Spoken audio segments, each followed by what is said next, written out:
mendengarkan podcast ini. Tanpa disadari, banyak orang Kristen yang sebenarnya telah banyak terpengaruh oleh filsafat, filosofi, sikap hati, cara berpikir dan pandangan nihilisme. Nihilisme dari kata nihil yang artinya absen, kosong, tidak ada, lalu isme, ajaran atau pengaruh atau pandangan. Dunia modern di mana ilmu pengetahuan dan teknologi manusia berkembang, segala sesuatu yang tak dapat dibuktikan atau diverifikasi secara sains dianggap nonsens, omong kosong.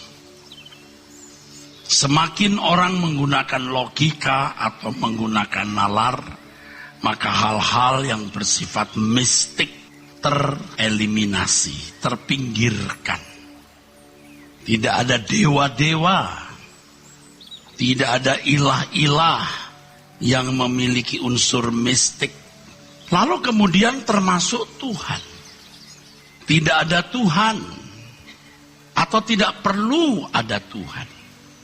Di negara-negara tertentu, saudaraku, seperti beberapa negara Eropa atau hampir semua negara di Barat, suasana nihilisme ini sangat kuat.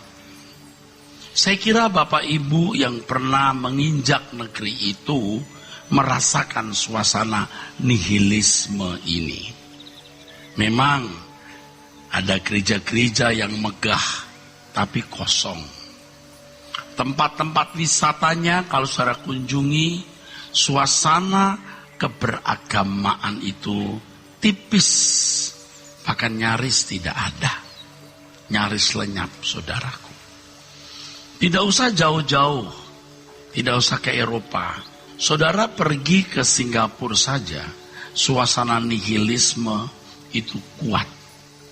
Berbeda dengan negara-negara yang suasana keberagamaannya masih terasa.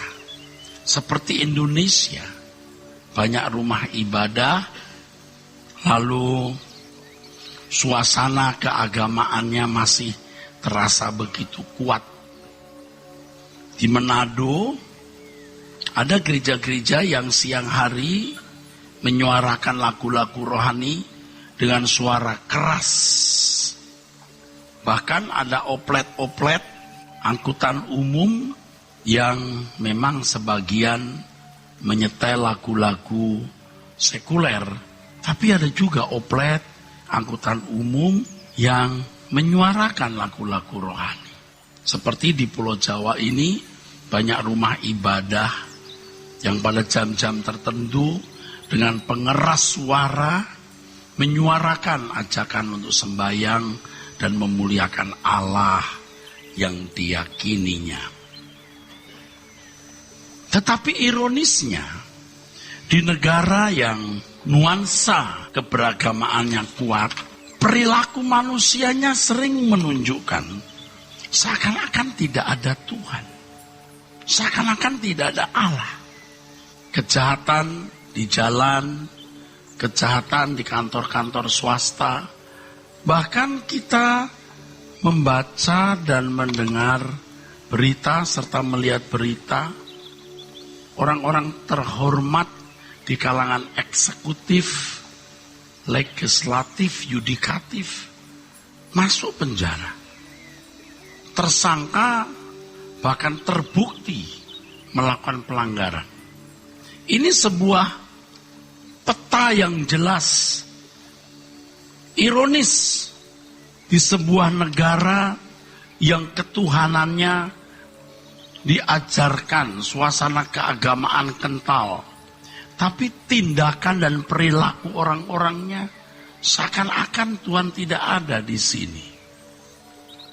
Jadi secara teori itu bertuhan, teis teoritis. Secara teori itu bertuhan, tetapi dalam tindakannya itu ateis praktis. Tidak teis Tuhan, tidak bertuhan. Tidak bertuhan. Kejahatan di jalan, kejahatan di kantor, kantor swasta, kantor pemerintah. Ironis, di Singapura anak kita jam 12 malam mencari jus, kita masih berani lepaskan. Tetapi di negeri ini jam 10 ke atas kita sudah ketir-ketir kalau anak belum pulang. Ini kan sebuah fenomena yang sangat ironis, saudara. Nah, suasana dunia yang nihilistis di beberapa negara itu memiliki pengaruh atas kita.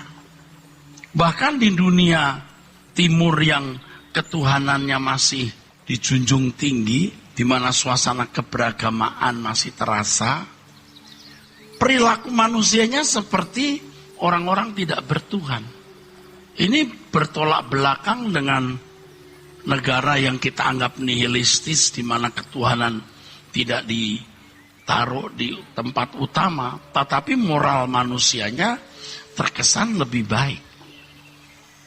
Masyarakatnya lebih makmur, lebih maju. Di Timur Tengah, saudara, tentu suasana keberagamaan kuat, tetapi pertikaian, pembunuhan antar sesama begitu keji. Nah, ini kan mengisyaratkan orang-orang yang secara teori bertuhan, tapi secara praktek itu ateis. Suasana ini mempengaruhi kita. Kita dikondisi untuk tidak menyadari bahwa kita hidup di satu dunia di mana ada tuan rumahnya. Di satu dunia di mana ada Allah sebagai kepala pemerintahan yang berkuasa, yang mengatur. Allah dipandang tidak ada atau tidak perlu ada. Ini kelompok nihilisme. Kalau kelompok orang-orang yang masih berketuhanan, di mana suasana beragama masih kental, Tuhan diyakini ada, tapi perilakunya tidak menunjukkan dia yakin adanya Tuhan. Ini kan sama dengan orang-orang munafik. Nah, suasana ini bisa mempengaruhi kita. Seakan-akan manusia memiliki hak untuk bertindak, untuk mengambil keputusan, saudaraku sekalian. Untuk berbuat sesukanya sendiri. Memang kalau kita hidup sekarang ini, kita mau hidup suci, hidup tidak bercacat, tidak bercela, seakan-akan tidak ada reward, pahala yang kita terima. Tapi kalau hidup tidak bersih, hidup dalam dosa, rasa-rasanya aman-aman saja. Nah, ini seakan-akan tidak ada Allah yang menegakkan keadilan. Tidak ada Allah yang mengontrol. Nah, Bapak Ibu perhatikan bangsa Israel. Bangsa Israel itu dalam suasana keadaan Allah yang nyata.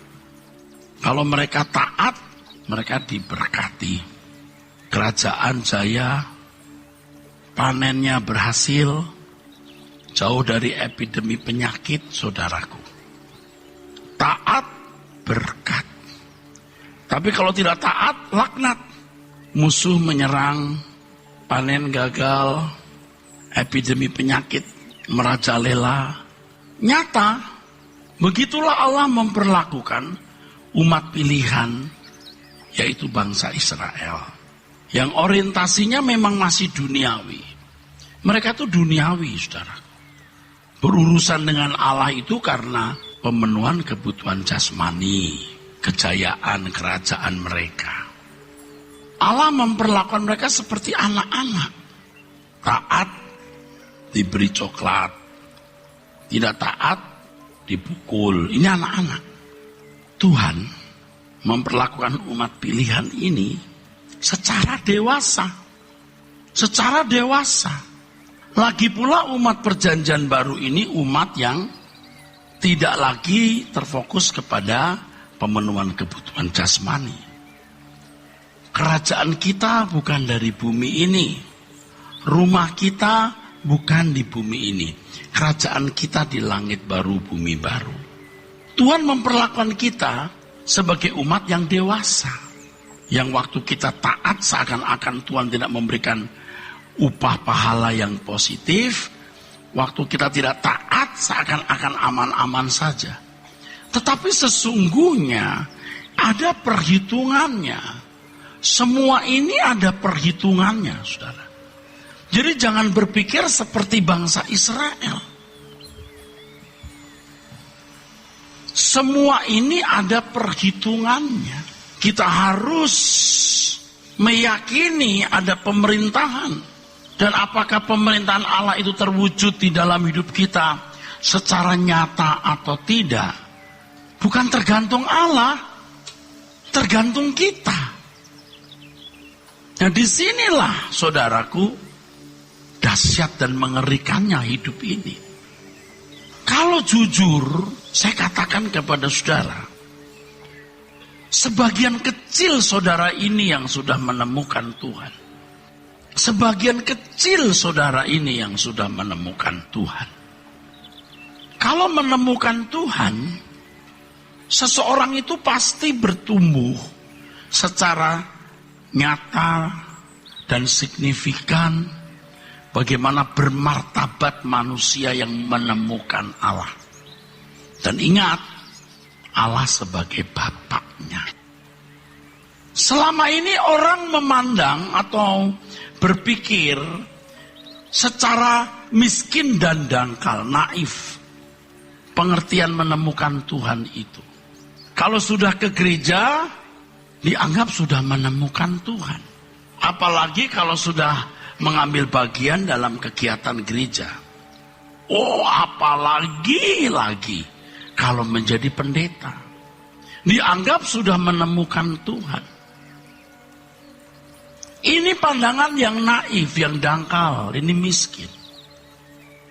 Orang yang menemukan Tuhan, itu orang yang hidup di dalam pemerintahan Tuhan. Itu cirinya jelas sekali, saudaraku. Yang pertama itu kesucian hidup yang agung terbangun dalam hidupnya. Sebab kalau orang menemukan Tuhan, ia akan menghayati kedahsyatan Allah yang hadir dan memang maha hadir. Ia tidak akan sembarangan bertindak. Dan memang orang yang menemukan Allah itu pasti mengalami sebuah proses pertumbuhan kecerdasan roh. Anda tahu apa ciri kecerdasan roh? Kecerdasan roh itu ketepatan bertindak. Sehingga pertama, tidak melukai siapapun. Tidak gampang, saudara. Bagaimana bertindak sehingga orang tidak terlukai? Ya memang kadang-kadang kita sudah berbuat sebaik-baiknya, tapi orang tetap terluka. Nah itu di luar kemampuan kita. Yang kedua, hati Tuhan nyaman. Kita urusan dengan Dia yang maha hadir, yang matanya seperti candid camera yang terus mengawasi kita. Kecerdasan roh itu dibuktikan dengan sikap perbuatan apapun yang kita lakukan yang tidak melukai orang. Dan yang kedua, membuat hati Tuhan nyaman. Jadi kalau saya dengan seseorang tidak melukai, belum tentu juga hati Tuhan nyaman. Bisa saya berbuat itu karena ya harus berbuat baik, tapi munafik. Nah ini Tuhan juga tidak nyaman. Jadi kebaikan kita harus setulus-tulusnya. Karena Tuhan menilai kita, saudara. Kan pada umumnya orang bagaimana mengambil keputusan yang tepat supaya dirinya nggak dirugikan. Tapi kalau kecerdasan roh beda. Bagaimana dia tidak melukai orang. Nah, saya bicara ini bukan sebagai manusia yang satu hari lulus dan jadi baik. Saya seperti saudara juga yang melewati tahun-tahun di mana apa yang saya lakukan berdasarkan supaya saya tidak rugi saja. Tapi kan hari demi hari makin tahu yang Allah kehendaki, aku tidak melukai siapapun. Yang kedua, hati Tuhan nyaman. Di sini juga perlu saya jelaskan, kalau saya tidak merugikan seseorang, bahkan siapapun, bukan berarti hati Tuhan nyaman loh. Sebab orang Kristen, orang percaya, anak Allah yang benar itu proaktif. Bukan begini, apa yang tidak suka orang perbuat kepadamu jangan lakukan. Itu masih ada unsur negatif. Kalau kita positif, apa yang kamu suka orang perbuat kepadamu, buatlah. Jadi mungkin saya tidak merugikan Bapak sama sekali dan tidak merugikan siapapun. Tapi kehendak Tuhan bukan hanya itu. Kehendak Tuhan kita harus jadi roti yang terpecah, anggur yang tercurah. Siapa yang saya rugikan? Tidak ada. Tapi Tuhan standarnya bukan begitu. Coba kamu lihat dia. Kalau seandainya kamu jadi dia, apa yang kamu ingini? Lakukan itu untuk dia. Pemerintahan Allah itu kita selalu berurusan dengan Allah, dengan perasaannya. Tapi kalau situasi dunia kita nihilistis atau teis tapi teis teoritis, ateis praktis berarti ya sama, suka-suka sendiri, yang penting saya untung, kan begitu. Ini mempengaruhi hidup kita. Semua yang menyenangkan hatimu, ya, semua yang memuaskan hatimu, ku mau lakukan segenap hati di sisa umur hidupku ini. Tetapi saya khawatir saudara malah berbuat dosa dengan lagu ini.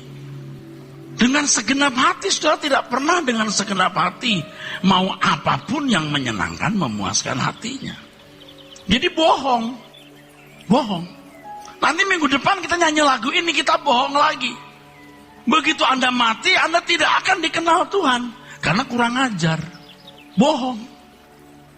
Bapak Ibu, sebenarnya kebaktian seperti ini bagi Tuhan tidak menyenangkan sekali. Tidak menyenangkan. Kecuali saudara mengucapkan apa yang saudara lakukan. Sebab kalau tidak malah tambah dosa saudara. Sebab yang dikehendaki Allah itu batiniahnya. Bahkan saya kira Tuhan tidak terlalu pusing ada agama apa. Tapi batiniah saudara ini yang benar. Batiniahmu. Kalau begitu Kristen sama agama lain sama Pak. Yang membedakan itu kan bagaimana engkau digarap. Bagaimana manusia batiniamu? Kalau keberagamaannya bisa sama, nanti akhirnya teis teoritis tapi ateis praktis. Jangan Anda bayangkan Tuhan itu membela agama Kristen. Tuhan itu besar, Allah itu dahsyat. Tidak semua orang beragama Kristen kan, karena tidak semua orang jadi umat pilihan. Tapi kalau saudara jadi Kristen, you must be perfect. Kamu harus sempurna seperti Bapa. Kamu harus serupa dengan Yesus. Jadi kalau kita narik-narik orang masuk agama Kristen itu untuk apa? Tapi kita menginjil, Pak. Ngerti nggak menginjil itu apa? Apa itu menginjil? Banyak orang tidak mengerti. Yang Tuhan kehendaki itu menjadi saksi. Kau saksiku, jadi saksiku sampai ke ujung bumi. Menjadi saksi artinya membuktikan bahwa Yesus benar-benar juru selamat. Dan keselamatan yang sudah terima dari Yesus dibuktikan dari manusia batiniamu yang agung dan terejawantakan, terekspresi dalam perbuatan. Kalau saudara Kristen, saudara harus seperti Yesus. Jadikan semua bangsa muridku itu bukan membuat orang jadi Kristen. Kalau membuat orang jadi Kristen, itu hanya menambahi orang Kristen masuk neraka. Kristen tak masuk neraka. Memenuhi gereja, memperkaya pendeta. Kalau pendetanya tidak menggunakan uang itu untuk pekerjaan Tuhan. Hanya jadi bangunan besar. Jadi aset-aset yayasan yang di dalamnya ada nama keluarga pendeta. Buat apa? Menarik orang jadi orang beragama Kristen, tapi tidak selamat. Selamat itu artinya dikembalikan ke rancangan semula. Mestinya orang menjadi Kristen karena melihat kelakuanmu yang agung seperti Yesus. Jadi jemaat Tuhan itu bukan hanya menjadi orang Kristen, tetapi menjadi orang yang hidup dalam pemerintahan Allah. Yang cirinya yang pertama, keagungan kesucian hidupmu. Karena kita ini tidak hidup di bawah bayang-bayang hukum, tapi di bawah bayang-bayang pikiran perasaan Allah. Supaya segala sesuatu yang kita lakukan sesuai dengan pikiran perasaan Allah. Bukan hanya tidak melukai orang, tapi tidak melukai dengan tulus. Bukan hanya tidak merugikan orang, tapi menjadi anggur yang tercurah, roti yang terpecah. Jadi bukan hanya ayo kita kumpul-kumpul ya, ini gereja ya, ayo kita dukung gereja ini, ayo kasih perpuluhan supaya gereja punya uang untuk bisa menyelenggarakan operasionalnya ya. Nanti akan diberkati 10 kali lipat, 30 kali, 100 kali lipat, 60 kali lipat. Ini bukan bicara duit lagi, bukan bicara lagi soal organisasi. Ini bicara soal sikap batiniah. Kalau yang menurut saya pahami, saudara, supaya saya sudah jelas saya berposisi di mana sekarang. Yesus Tuhan kita itu mati untuk semua orang, bukan hanya untuk orang Kristen. Oleh satu orang Adam, semua manusia jatuh dalam dosa di bawah bayang-bayang maut. Sekarang oleh satu pribadi agung Yesus, semua dosa dipikul. Setiap orang dihakimi menurut perbuatan, dan penghakiman itu berdasarkan hukum yang dia pahami. Tidak mungkinlah warga negara Indonesia dihakimi dengan hukum Malaysia. Kalau dia di Indonesia loh, harus hukum di Indonesia. Orang yang tidak mengenal Injil tidak akan dihakimi dengan standar wajah Yesus atau kesucian Yesus. Dan tidak semua orang itu menjadi umat pilihan. Jadi kalau saudara berpikir bukan umat pilihan pasti masuk neraka, itu salah. Bukan umat pilihan tetapi tidak berbuat jahat, mengasihi sama seperti diri sendiri, itu bisa masuk ke dalam kerajaan surga atau kerajaan Allah sebagai anggota masyarakat. Tetapi saudara dan saya anak-anak Allah yang menjadi anggota keluarga kerajaan harus sempurna seperti Bapa, serupa dengan Yesus. Tidak ada keselamatan di luar Yesus. Yesus mati untuk semua orang. Keselamatan itu artinya dikembalikan ke rancangan semula. Dan itu hanya terjadi atas orang-orang percaya yang sungguh-sungguh hidup di dalam kebenaran. Nah saudara, standarnya seperti orang yang bukan umat pilihan, atau seperti bangsa Israel. Nah kan rusak saudaraku. Standarnya nggak begitu. Bangsa Israel itu agama samawi. Tahu agama samawi? Ada 3 agama samawi besar. Yang pertama Yahudi, 1500 tahun sebelum Masehi. Lalu agama Kristen abad 1 Masehi. Lalu agama Islam abad 6-7 Masehi. Ini agama samawi. Kristen pun termasuk agama samawi. Tapi kalau orang belajar Kristen yang benar, Kristen itu bukan seperti agama yang punya hukum-hukum yang tertulis, karena hukumnya adalah Allah sendiri. Harus hidup di dalam pemerintahan Allah. Maka kalimat doanya, datanglah kerajaanmu, jadilah kehendakmu di bumi seperti di surga. Tidak lagi saudara berkata, kiranya Allah memberkati kamu, kiranya meluaskan daerahmu. Itu perjanjian lama. Kita nggak perlu daerah lagi di bumi ini, asal makan pakaian cukup. Makanya saudaraku, kalau saudara berkata, Pak doakan supaya bisnis saya maju, enggak mau saya. Lebih baik kamu miskin kamu masuk surga daripada kamu kaya kamu berlagu masuk neraka. Pak pendeta doakan saya ini belum menikah, sudah usia 40 tahun. Lebih baik kamu tidak menikah. Daripada kamu menikah kamu kehilangan jiwamu kekal, nggak usah. Apa itu Alkitabiah? Paulus berkata lebih baik kamu tidak menikah seperti aku. Tuhan Yesus berkata ada orang yang tidak menikah karena kerajaan Allah. Tuhan Yesus berkata apa? Serigala punya liang, burung punya sarang, anak manusia tidak punya tempat untuk meletakkan kepalanya. Itu baru pemerintahan Allah, saudara. Nah di dunia ini jangankan pemerintahan Allah pribadi, pemerintahan agama saja gagal. Jelas bahwa hukumnya mengatakan jangan mencuri, korupsi. Tuhan seperti tidak ada. Pemerintahan agama saja atau Allah yang disubkan hukum dilanggar, apalagi pemerintahan Allah, yaitu mengerti pikiran perasaannya jauh. Tapi memang kita dipanggil untuk hidup di dalam pemerintahan Allah ini. Saya melihat standar Injil itu begini. Tapi banyak orang tidak dan tidak mau mengerti. Waduh, berat ini. Ngapain saya lelah-lelah? Tetapi saya terhibur. Pasti ada orang-orang yang disisakan untuk itu. Saudara belum melihat kekekalan. Mengerikan. Di ujung maut saudara waktu sekarat itu mengerikan. Waktu ada terbang melayang rohmu itu mengerikan.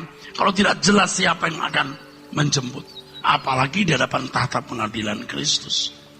Oleh sebab itu mulai sekarang kita harus hidup di dalam pemerintahan Allah. Dan dibutuhkan kecerdasan rohani. Kecerdasan rohani itu kecerdasan untuk mengerti apa yang tidak merugikan orang. Dan tidak melukai hati Tuhan. Orang kan kebalikan, bagaimana gua untung. Tuhan dianggap tidak ada. Itu fakta manusia pada umumnya begitu. Bukan hanya orang-orang yang tidak bertuhan atau orang-orang yang tidak beragama seperti orang-orang negara barat yang tidak jelas agamanya hari ini. Tapi ironinya mereka tertib hidup dan menghargai hak asasi manusia. Negaranya pun makmur, antri soal antri aja bagus. Ke toilet aja habis menggunakan toilet bersih. Dia mengasihi orang lain. Beda dengan di sini. Nggak semua orang begitu. Kadang-kadang masuk restroom, dia buang bom, dia tinggal bomnya. Nah kita kalau masuk ke restroom, aduh, kenapa berantakan ini? Kita sempat beresin, bersihin kita pakai. Bukan kita yang melakukan. Tapi kita akan merasa setelah ini ada orang lain di sini. Kita ada di satu situasi dunia yang porak-poranda begini.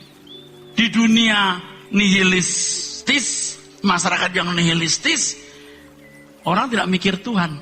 Di masyarakat yang katanya bertuhan, kelakuannya seperti tidak ada Tuhan.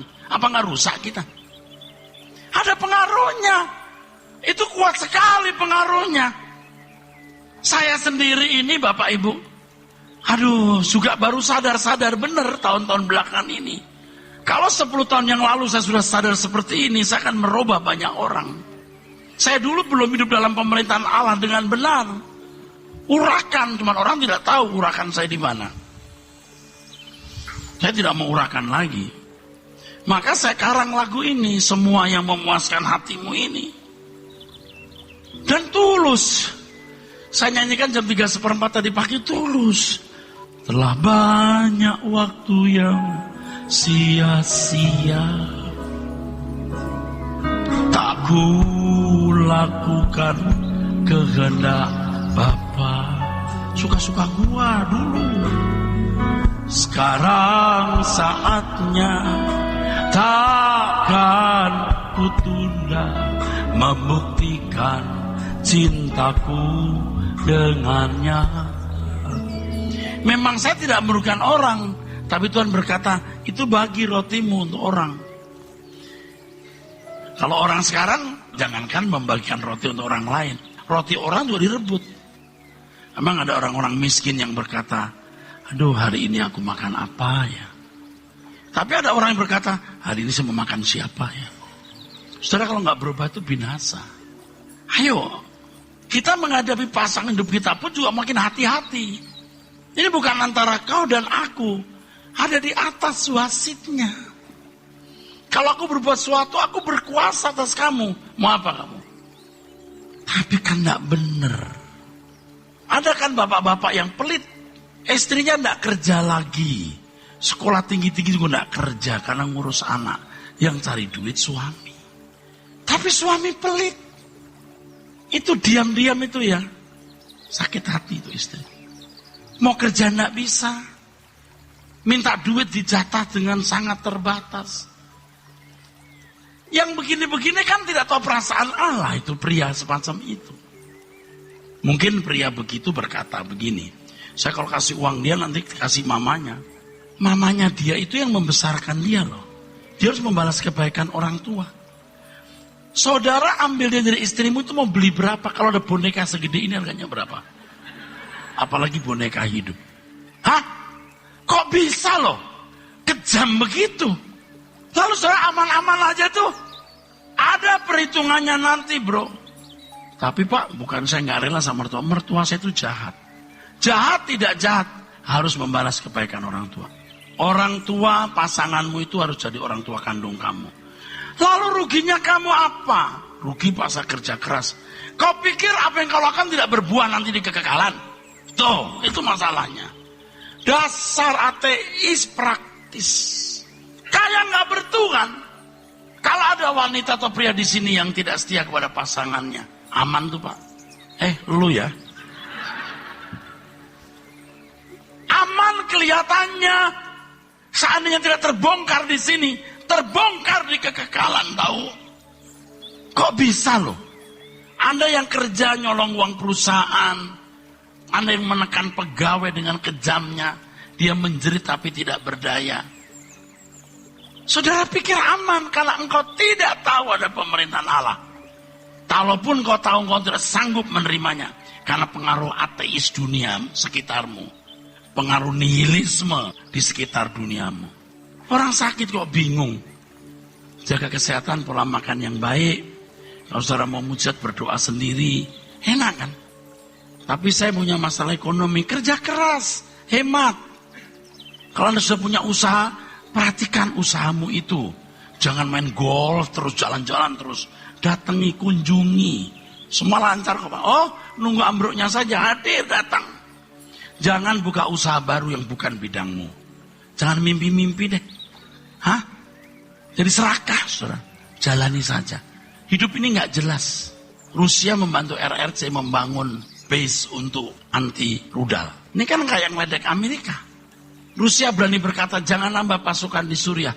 Lah Amerika kok diledekin? Ini dunia tidak tambah aman. Korea Utara terus bikin percobaan rudal balistik antar benua yang berhulu ledak nuklir. Nggak aman dunia kita ini.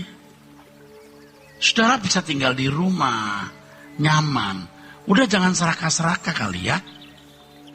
Udah jangan yang boten-boten. Kita sekarang nyari Tuhan. Sudah belajar di sini firman Tuhan yang benar. Jadi kalau saya frustasi itu 1001 masalah di sini. Bukan masalah pribadi saya, saudara. Saya mikirin pekerjaan Tuhan ini, terutama jiwa-jiwa yang harus diubah. Banyak masalah. Tapi saya pasrah saja kepada Tuhan, ini pekerjaannya kok kita takut. Tapi yang susah itu merubah manusia ini. Menyenangkanmu, menyenangkanmu, dimanapun dan kapanpun, dalam segala perkara, menyenangkanmu, menyenangkanmu, sejak di bumi sampai selamanya, menyenangkanmu, menyenangkanmu, dimanapun dan kapanpun, dalam segala perkara, menyenangkanmu, menyenangkanmu, sejak di bumi sampai selamanya. Saya sudah beri peringatan ya saudara. Kalau saudara tidak saya beri peringatan, saudara mati, gak dikenal Tuhan, saya salah. Saya sudah beri peringatan dengan jelas. Jangan main-main, jangan sombong. Saudara mau cantik, ganteng, terhormat, berkedudukan tinggi, kaya, jangan sombong, jangan sombong. Rendahkan hatimu dan berdamai dengan Tuhan selama masih ada kesempatan. Satu ayat yang Tuhan berikan ke saya untuk saya sampaikan itu di Matius pasal 6. Ayat 24. Tak seorang pun dapat mengabdi kepada dua tuan, karena jika demikian, ia akan membenci yang seorang dan mengasihi yang lain. Atau ia akan setia kepada yang seorang dan tidak mengindahkan yang lain. Kamu tidak dapat mengabdi kepada Allah dan kepada Mammon. Harus salah satu. Kalau agama Yahudi yang masih orientasinya kepada berkat-berkat jasmani, itu mengabdi kepada siapa? Sebenarnya ada unsur kepada diri sendiri, karena orientasinya pada berkat jasmani. Allah itu menjadi kontributor bantuan untuk hidupnya. Itu agama samawi seperti agama Yahudi. Tapi kalau kekristenan segenap hidup kita disita. Kalau agama samawi seperti agama Yahudi, yang penting melakukan hukum, tidak membunuh, tidak mencuri. Tapi masih ada bagian dalam hidupnya yang dia bisa suka-suka. Tetapi dalam kekristenan, tidak ada peluang untuk suka-suka sendiri apapun. Semua disita oleh Tuhan. Nah, orang yang begini ini masih baik. Percaya nggak? Orang yang tidak membunuh, tidak mencuri, tidak berzina, itu masih baik. Walaupun ada bagian-bagian yang masih dia lakukan. Tapi orang seperti ini biasanya tidak melukai orang. Masih baik. Masih baik, bukan tidak baik, masih baik. Tetapi kekristenan itu, kalau tadi saya katakan apa yang kamu tidak suka orang perbuat kepadamu, jangan kamu lakukan. Ya kan? Ini masih kelas agama. Tapi kalau kekristenan, apa yang kamu suka orang berbuat kepadamu, buatlah. Bukan hanya tidak melanggar hukum, tapi apa yang harus kulakukan? Bapak, apa yang harus kulakukan? Karena kita mengabdi kepada dia. Nah, kalau orang sudah tidak beragama, nihilistis, sudah rusak. Beragama tapi cuman teori, rusak juga. Nyolong juga, betul nggak? Membunuh juga. Memang ini ironis. Orang barat nihilistis tapi menghargai hak asasi manusia, masih membuat masyarakat nyaman, tentram. Ini masyarakat beragama tapi tidak takut Allah yang memerintah, yang memberi hukum. Nyolong juga, membunuh juga, nggak karu-karuan. Suasana ini mempengaruhi kita, padahal kelas kita mengikuti pikiran perasaan Allah. Waduh, jadi rusak kita. Tapi sebelum kita rusak parah, kita baru balik bertobat. Kita hanya mengabdi kepada Tuhan. Nggak lama kok. Nggak lama, Pak. Amin. Kalau usia Bapak 60 berapa itu? Tinggal berapa tahun, Pak? Loh, betul nggak? Kita habisin waktu kita untuk mengabdi kepada Tuhan. Untuk masuk dunia di mana tidak ada kejahatan, dosa, dan malapetaka, bencana, serta krisis-krisisnya. Nggak ada. Saudara, saya bawa ke situ. Artinya firman ini mengajar saudara begitu. Saudara mau sakit, mau sehat, mau kaya, mau miskin, nggak masalah. Yang jadi masalah, Anda hidup tidak dalam pemerintahan Allah. Itu yang jadi masalah. Pemerintahan Allah bukan pemerintahan hukum agama, tapi pikiran perasaan Allah sendiri. Ini yang dimaksud dengan Yohanes pasal 4 ayat yang ke-24. Sama artinya. Kamu tak dapat mengabdi kepada dua Tuhan, artinya hanya kepada Tuhan kamu mengabdi. Jika tidak, kamu memberontak. Ini standar anak Allah. Kadang-kadang standar hukum saja sudah tidak. Karena lingkungan kita beragama tapi tidak taat pada hukum. Betul nggak? Kita bahkan lebih dari taat kepada hukum. Taat pada pikiran perasaan Allah. Coba saudara, apa nggak berat?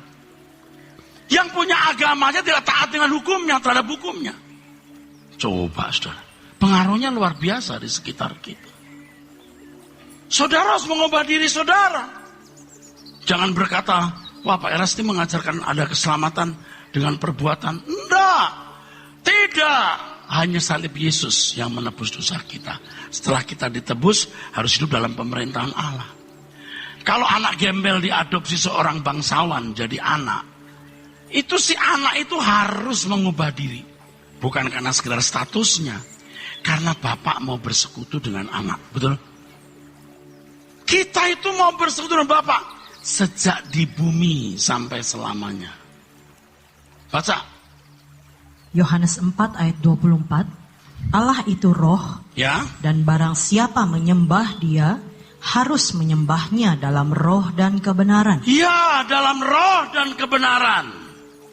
Menyembah Allah dalam roh dan kebenaran sama dengan segenap hidup mengabdi kepada Allah. Segenap hidup tanpa batas. Saya harap Bapak Ibu merasakan ketegangan menghadapi kegagalan. Ketika Saigon jatuh, orang-orang kaya berani bayar berapapun untuk bisa naik helikopter dibawa kapal induk Amerika. Tapi orang-orang Amerika nggak bisa disogok. Apalagi prajurit-prajuritnya nggak butuh duit. Nggak bisa. Apalagi malaikat. Anda nggak bisa sogok malaikat. Hari ini Anda harus jadi warga kerajaan surga. Apapun kita lakukan untuk itu. Yang tadi saya katakan, kecerdasan roh tidak melukai orang. Bahkan juga mengerti apa yang Allah kehendaki untuk kita perbuat. Ini namanya martabat anak Allah. Tidak dibutuhkan uang banyak, tidak dibutuhkan uang sama sekali, bahkan tidak dibutuhkan pendidikan. Ketulusan hati. Anda mungkin seorang yang tidak terhormat sama sekali mata manusia, atau mungkin miskin secara materi, atau berpenampilan tidak menarik. Tapi engkau bisa bermartabat anak Allah. Dan itu harta kekal saudara. Jangan saya tidak berubah. Jangan tidak berubah. Saya tidak bisa paksa saudara. Siapa saya paksa saudara? Tuhan pun tidak bisa paksa dan tidak mau paksa. Kita yang paksa diri kita sendiri. Amin.